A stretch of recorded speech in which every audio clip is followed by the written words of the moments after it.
दोस्तों नमस्कार।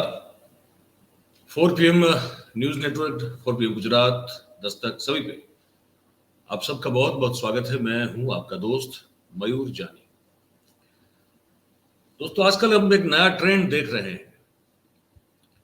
वो ट्रेंड ये है कि जो शुरू हुआ है मीनाक्षी लेखी जी के द्वारा जो दौड़ लगाई गई, एक महिला हमारी पत्रकार बहन है, उनके ये महिला पहलवानों को लेकर किए गए सवाल के जवाब में, वो जवाब तो ठीक से दे नहीं पाए, लेकिन जवाब में उन्होंने दौड़ना जो है वो शुरू कर दिया। उसके बाद जो है हम बताएंगे आपको उस पूरे कार्यक्रम में क्या क्या हो रहा है। सिर्फ उनके साथ नहीं हो रहा है, अब ये जो है हमारे जो मेन स्ट्रीम न्यूज चैनल के जो बड़े बड़े पत्रकार माने जाते हैं, अब ये इनके साथ भी हो रहा है। और ये आपने अगर सोशल मीडिया पे देख लिया हो तो ठीक है, नहीं देखा हो तो हमको दिखाएंगे कि एक बहुत बड़ी न्यूज चैनल है, उनकी एक बहुत बड़ी पत्रकार, महिला पत्रकार हैं, श्वेता सिंह जी नाम है उनका। और जब 2000 की नोट अवतरित हुई थी इस देश में, तो उस नोट को लेकर उनका जो वो एक उस चैनल का जो यूट्यूब अवतार है, उस यूट्यूब अवतार में उन्होंने जो है वो एक वो 2-3 लोग खड़े होकर जो बात करते हैं, उस बात करने के सिलसिले में उन्होंने एक चीज बताई थी कि इसमें तो चिप है, ये तो 100-120 मीटर जमीन के अंदर भी अगर इसको आपने छुपा के रखा है तब भी इसको ढूंढ लिया जा सकता है, इसमें जीपीएस है, ये सब चीजें जो है उन्होंने कही थी उस यूट्यूब के अवतरण वाला जो मामला था उस चैनल का। उसमें उसको लेकर पटना के एक पत्रकारिता के विद्यार्थी ने जो है वो बड़ा एक जिसके ना झंझोड़ने वाला सवाल पूछ लिया कि आपने 140 करोड़ के देश को मूर्ख क्यों बनाया।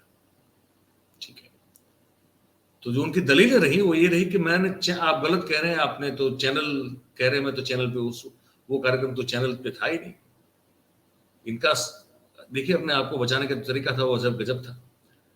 तो ये तो हुआ, पर ये सब होने के साथ जो हमको लग रहा है वो ये है कि अब आम आदमी जो है, जो एक सामान्य एक नागरिक है इस राज्य का, अगर अब वो ऊंचे सिंहासनों पर बैठे हुए लोगों को अगर उनको पकड़ के ये पूछने की क्षमता या सामर्थ्य अगर दिखाना शुरू कर सकता है, तो मुझे लगता है कि फिर बहुत बड़ा बदलाव, अगर ये सिलसिला शुरू जारी रहता है तो फिर हो सकता है कि देश एक बहुत बड़े बदलाव, मैं कह रहा हूं कि मानसिक गुलामी से जो हम ग्रसित हैं उससे छूटने का जो एक बदलाव जो बहुत जरूरी है, उसकी ओर हम लोग जाते हुए फिर हमको लगता है कि शायद हम नजर आएंगे। क्योंकि एक बड़ी मानसिकता है हमारी, वो जो सामंतवादी मानसिकता है, वो सिर्फ उन लोगों में नहीं है जो उसके मजे लेते हैं, जो सामंतवादी मानसिकता के प्रतीक होते हैं उनके लिए नहीं, वो आम आदमी भी जो है उतना ही उस मनोदशा से ग्रसित होता है कि उसको भी लगता है कि ये तो बहुत बड़े लोग हैं, इनको सवाल कैसे पूछ सकते हैं। जिस दिन ये बंद हो जाएगा, ये सोच बंद हो जाएगी कि इनको सवाल कैसे पूछ सकते हैं, आप सवाल बड़े पद पर, बड़ी ताकत वाली जगह पर बैठे हुए किसी भी व्यक्ति को पूछ सकते हैं, अगर आपका सवाल सही हो, अगर आपके सवाल में दम हो। और अगर ये हिम्मत आ गई आम लोगों में, तो फिर मैंने कहा कि वो जो एक बीमार मानसिकता है, उससे जल्दी से जल्दी देश को छुटकारा मिल जाएगा। कुछ अगर एग्जाम्पल ऐसे अगर सामने आते हैं तो फिर लोगों की एक जो है हिम्मत खुल जाती है। तो हम वो दिखाते हैं। पहले वो बयान जो वो प्रसिद्ध चैनल का जो यूट्यूब का एक वो है चैनल है, उस पर ये बातचीत में ये श्वेता सिंह ने दिया था, पहले वो सुन लीजिए। उसके बाद फिर जो ये विद्यार्थी ने उनको चैलेंज किया है वो भी आपको दिखाएंगे। पर उससे पहले अब ये वीडियो आप देख रहे हैं भाई, अभी से जो है लिंक अब भेज दीजिए आसपास अपने सर्कल में, तो ज्यादा से ज्यादा लोग जो है इसमें जुड़ पाए हमारे साथ और हम उनसे जो है अपनी बात कह पाए। तो ये जरूर कर दीजिए अभी। और अब देखिए 2016 की एक क्लिप है, आप देखिए। आई है तो 3 बातें बताई गई हैं कि उसमें नैनो टेक्नोलॉजी, जीपीएस का इस्तेमाल है। अगर एक जगह पर बहुत सारे नोट एक साथ पड़े रहेंगे तो न सिर्फ जो क्या उसको क्या ब्लैक सिग्नल से जो कानूनी तौर पर कार्रवाई करेंगे ना, उनके पास सिर्फ, बल्कि इनकम टैक्स डिपार्टमेंट में इसका सिग्नल जाएगा, क्योंकि ये सीधे सैटेलाइट की ओर सिग्नल ट्रांसमिट करेगा और वहां पर पहुंचेगा ताकि उस पैसे को निकाला जा सके, रिकवर किया जा सके। बैंकों में रहेगा, उस सिग्नल का कोई मतलब नहीं है। और 120 मीटर नीचे मिट्टी के दबा होगा तो भी पता चल जाएगा कि यहां पर ये 2000 का इतने दिनों से ऐसे पड़ा हुआ है। तो इसमें अब श्वेता सिंह जी जो है वो ये कहती हुई नजर आ रही है कि भाई वो तो मैं ये कह रही थी कि ऐसा व्हाट्सएप पे चल रहा है। अगर ऐसा व्हाट्सएप पे चल रहा है और वो चीज आप बता रही थी, तो आपके बताने में इतना कन्विक्शन क्यों था? ये ऐसे बता रही थी कि आप इसको मान रही हैं कि ये ऐसा होगा, ये नोट ऐसे ही होंगे, ये कन्विक्शन के साथ आप बता रही थी। अगर आप किसी चीज को जो है आपके पास आई है एज इट इज बता रहे हैं, तो फिर आपका बताने का एक तरीका कोट अनकोट होता है, जिसको पत्रकारिता में कोट अनकोट कहते हैं, कि भाई वो ऐसा कह रहे हैं, मैं नहीं कह रहा, मैं तो सिर्फ ये कह रहा हूं कि वो ऐसा कह रहे हैं, मेरा ये नहीं मानना, लेकिन उनका ये मानना है और उनका जो मानना है वो मैं आपको एज इट इज बता रहा हूं। ये तरीका होता है पत्रकारिता का। अगर आप किसी की बात को उसे अपनी ना मानते हुए सिर्फ उसी की बात को बताना चाहते हैं, तो फिर ये तरीका होता है। यहाँ पे वो बात नजर नहीं आ रही। अब वो जो छात्र हैं पटना के पत्रकारिता के, उन्होंने जो इनको जो है घेर लिया, ये देख लीजिए आप। एक से आप सवाल हो गया? हाँ नहीं, आपने गुमराह सवाल हो गया? नहीं, अभी हुआ का। अच्छा बोलिए। कि आपने कहा कि 2000 में चिप है, मैंने नहीं कहा। रिपोर्ट आज तक का लोगो लगा नहीं, आपकी रिपोर्ट माइक है, रिपोर्ट कैसे होगी? नहीं, क्या बात कर, आपका चैनल पे चला है, चीजें चली है, चैनल पे नहीं चला है, मैं आप पे केस कर लेकिन आपका एक चेहरा है ना, आपका एक चेहरा है कि नहीं है? आप उस चेहरे में, हम पत्रकारिता भाई साहब कम से कम नहीं भाई, एक मिनट, जैसा कुछ बात नहीं कर रहे भाई साहब, एक सेकंड, आप मेरी बात सुनना नहीं चाहते, आप ये रिकॉर्डिंग के लिए आए हैं यहाँ? नहीं, रिकॉर्डिंग के लिए नहीं। नो, आप लोग इसी के लिए आए हैं। नहीं, 140 करोड़ लोगों से जुड़ा मामला था। आप इस तरह के 45 मिनट का वीडियो देखा या 45 सेकंड का? नहीं, 6 फीट अंदर में रहेगा वो। 45 मिनट का देखा कि 45 सेकंड का देखा? नहीं भाई, हम पत्रकारिता के छात्र हैं, हम इनको आइडियल कम मानेंगे कि एक गलत बात को आपने जवाब सुनेंगे नहीं, आइडियल मानेंगे।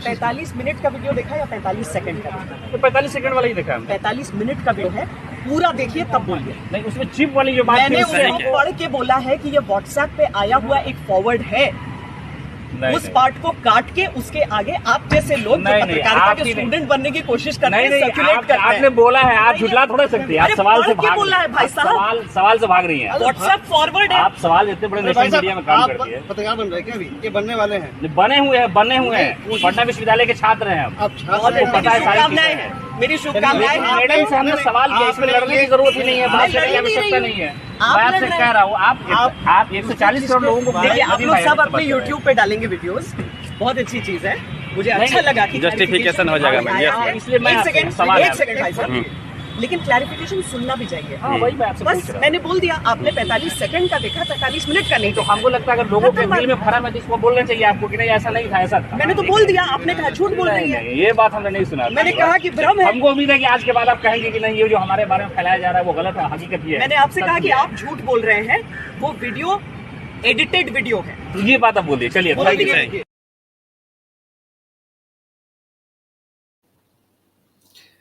यहाँ आपने जैसे सुना कि श्वेता सिंह जी जो है वो ये कहती हुई नजर आ रही है कि आपने 45 मिनट का नहीं सुना, आपने एडिटेड वर्जन सुना है।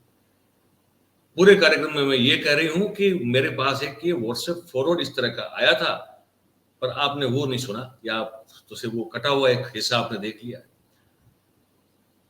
अब दो सवाल मन में होते हैं, एक कि आप इतने नामांकित पत्रकार होते हुए, इतनी बड़ी चैनल की, इतनी बड़ी एक एंकर और पत्रकार होते हुए, आप जब अपने कार्यक्रम में ये बात का जिक्र करती हैं, तो आप व्हाट्सएप फॉरवर्ड को कैसे इसमें जो है उसका उल्लेख कर सकती हैं? पत्रकार जो है वो तथ्यों पर बात करता है।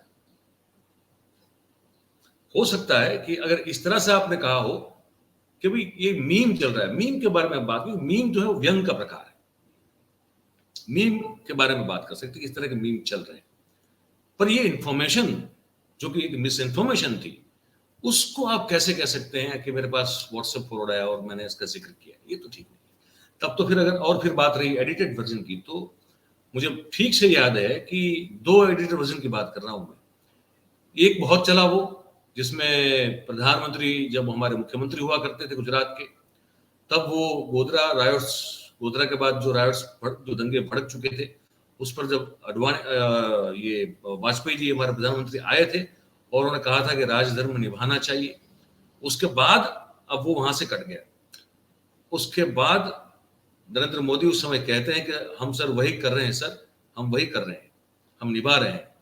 और उसके बाद भी जो है वाजपेयी का ये एक बयान है आगे उसी वीडियो में, और ये कहते हुए हम उसमें नजर आते हैं कि नरेंद्र भाई हमको लगता है कि उस राजधर्म का जो निभाव है वो कर रहे हैं। अब देखिए वो भी गलत था, वो पूरा वीडियो चलना चाहिए था। इसके चलते क्या हुआ कि नरेंद्र मोदी जो है उसके खिलाफ एक ये चल गया कि वाजपेयी ने इनके खिलाफ टिप्पणी कर दी, तो मतलब वो पीछे का पूरा बयान जो है वो पीछे 30-40 सेकंड या 50 सेकंड है वो काट दिया गया। एक ये सबसे बड़ा भद्दा उदाहरण है ये, इस पर भी बात करनी चाहिए। और दूसरा सबसे बड़ा भद्दा उदाहरण है कि जब राहुल गांधी का एक मीम बन के जो चला है कि यहाँ से आलू डालोगे वहां से ये निकलेगा, यहाँ से आलू डालोगे वहां से, वो भी बहुत ही घटिया और एक भद्दा उदाहरण है एडिटिंग का। तो आप मेन स्ट्रीम के इतने बड़े पत्रकार अभी भी हैं, तो क्या आपने उस समय कभी भी इस बारे में जो है आपने आपके चैनल पे भी चला हुआ है, तो उस पर कभी जांच पड़ताल करने की कोशिश नहीं की कि राहुल गांधी जब कह रहे थे वो एक्चुअली नरेंद्र मोदी साहब का जिक्र करके कह रहे थे कि नरेंद्र मोदी साहब ने एक समय पे ये कहा था कि आलू यहां से डालोगे और ये वहां से आपको सोना निकलेगा, ये सब निकलेगा। वो उसको मिमिक कर रहे थे, और उस मिमिक्री का जो आपने छोटा सा वीडियो एडिट किया और फिर आपने पूरे देश में चलाया, और वो पप्पू की इमेज उन पर जो ठोक दी गई है वो थोपने में इस वीडियो क्लिप का बहुत बड़ा हाथ रहा है। तो उस पर तो कभी किसी ने बात नहीं की, फिर तो उस पर भी बात करनी हो तो दोहरे मापदंड है ये आपके। बड़े पत्रकार हैं आप, लेकिन मुझे बड़े दुख के साथ ये कहना पड़ता है कि दोहरे मापदंड के साथ आप चल रही हैं, तो ये तो फिर ठीक बात नहीं है। और तलवार अगर जो दो धारी होती है तो फिर तो उधर से भी लगती है, इधर से भी लगती है, तो ये भी सोचना चाहिए। तो कार्यक्रम देख के आपको क्या लगा, आप जरूर हमको जो है ये हमारे नीचे कमेंट बॉक्स है उसमें जरूर से बताइएगा हमको। और अगर आपको हमारी बात अच्छी लगी हो तो उसको फिर लाइक, शेयर, सब्सक्राइब कीजिए और करवाइए भाई, है ना, ताकि हमारी बात जो है वो ज्यादा से ज्यादा लोगों तक हम पहुंचा पाए आप सबकी मदद और आप सबके सहयोग से। इस कार्यक्रम में जुड़ने के लिए आप सबका बहुत बहुत धन्यवाद। Thank you very much. नमस्कार।